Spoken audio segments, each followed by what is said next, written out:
Tell No Tales et The Pirates Are Coming. Aujourd'hui, on fait cette review pour ces deux épisodes qui se sont suivis quand même assez bien avec quelques changements scénaristiques. Kobe qui va rencontrer Usopp, ensuite Garp à la toute fin qui croise les pirates au chapeau de paille. Sans oublier l'introduction du personnage d'Arlong qui, franchement, à le voir comme ça sur l'écran, à l'écran avec, tu vois, le voice acting et tout, je me suis dit qu'il passait bien. Franchement, Arlong passe super bien. Par contre, son ami est super moche. C'est pas comme s'il devait être beau de toute manière. Alors, parlons vite fait d'Arlong et du Captain Baggy. Le personnage de Baggy, je l'aime de plus en plus. Je trouve que c'est exactement celui qu'on a dans le manga et dans l'anime. Ses répliques, la manière que, ouais, il était menaçant il y a 2 épisodes, mais maintenant, c'est clairement genre le dindon de la farce. Il fonctionne super bien et j'espère qu'on va le revoir.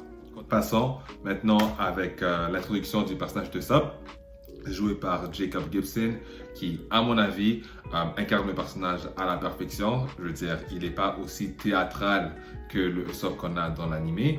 C'est normal, tu vois, on ne lui a pas donné le long nez. Et pour cause, je trouve que ça fonctionne, ça aurait fait hyper bizarre. Par contre, l'interprétation qu'a le personnage, ça donne un personnage charismatique. Ça donne un personnage beau parleur et on voit tout de suite l'alchimie qu'il a avec le personnage de Luffy.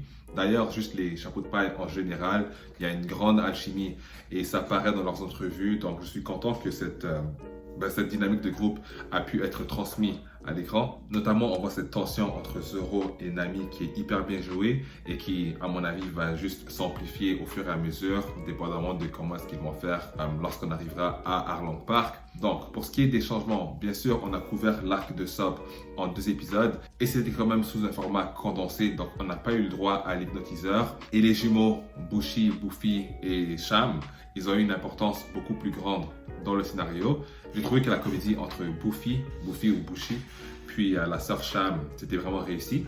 Notamment la partie où est-ce qu'il parle de sa cuisine et comment il faut qu'elle respecte son œuvre.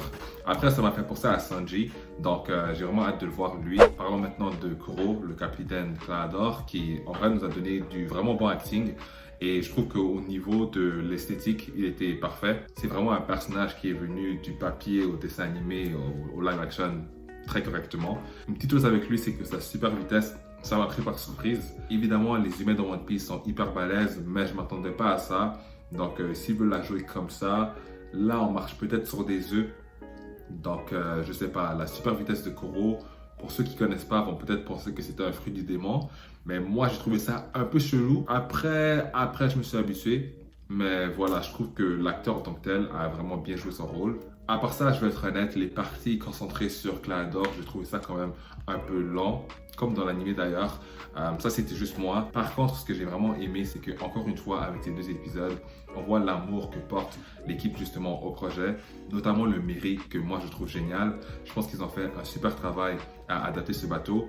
Et la scène où est-ce que Luffy rencontre Usopp pour la première fois, masterclass. Avec les réactions de Zoro et de Nami, c'était vraiment ouf. Je ne parle même pas de la scène où est-ce que le Merry part finalement en mer et tu entends la bande sonore à l'arrière-plan. Je pense que tout le monde a eu un gros frisson juste en entendant cette chanson qui ne nous était pas promise en fait, qui n'était pas promis pour le live action et ils l'ont inclus au parfait moment. Quant au flashback de Zoro, là c'est vraiment un coup de génie. Encore une fois, la manière qu'ils avaient inclus le flashback de Luffy pendant cette noyade, dans le chapitre de Baggy. Là, tu as Zoro directement dans un puits qui a une vue directement sur la pleine lune. Et ça m'a rappelé cette analogie de Zoro qui est une petite grenouille dans un puits qui essaie d'atteindre la lune. Donc ça te montre en fait à quel point il est loin de son objectif.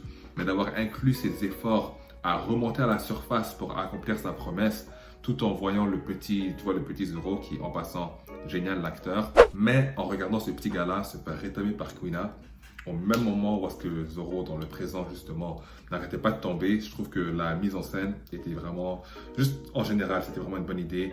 La manière qu'ils sont en train d'incorporer les flashbacks, ça fait pas trop... It's not really out of place. Donc encore une fois, chapeau. Il y a des scènes de l'épisode que j'ai vraiment beaucoup aimé. Zoro qui retrouve Luffy à un moment donné parce qu'il s'est perdu. T'as des petits clins d'œil à la dynamique de groupe lorsque Nami elle essaie de se changer. Luffy et Zoro ils s'en battent les couilles. Là ça m'a tout de suite fait penser à Sanji, tu vois, le gars qui sera là pour rassurer Nami en tout temps. On parle aussi du fait que Zoro a un vrai problème avec l'alcool. La scène du dîner, je trouve que ça c'était bien, ça m'a beaucoup fait rire. Mais en général, quelques personnages ont été éliminés. Les 3 petits garçons qui traînaient avec Usopp, Ça, écoutez, moi, ils m'ont pas manqué. Pareil pour Django. Hein, Django, il m'a pas manqué. Mais c'est là qu'on comprend vraiment que ce live action, c'est sa propre affaire. Et moi, j'aime ça, tu vois. One Piece, le manga, l'animé, c'est là. Et ce projet Netflix, il n'est pas là pour remplacer l'animé, mais plutôt pour adapter les personnages et le monde de One Piece à une audience, tu vois, plus vaste et toucher les points majeurs, les milestones, comme on dit en anglais. C'est un projet validé par Eiichiro Oda. Donc, je suis vraiment content et surpris du résultat final. Pour l'instant, ces 2 épisodes, je serai honnête avec vous, ce sont les épisodes que j'ai le moins aimés. Alors voilà, c'est pas pour dire que c'était mauvais, mais ce sont les épisodes que j'ai le moins aimés. Donc pour une note, je donnerais peut-être un 7.5, voire même un 8 pour le jeu d'acteur et surtout pour avoir inclus la bonne sonore We Are à la fin de l'épisode. Ça marque des points. Donc ouais, like, abonne-toi et on se dit à la prochaine pour parler du Baratie. Allez, à plus.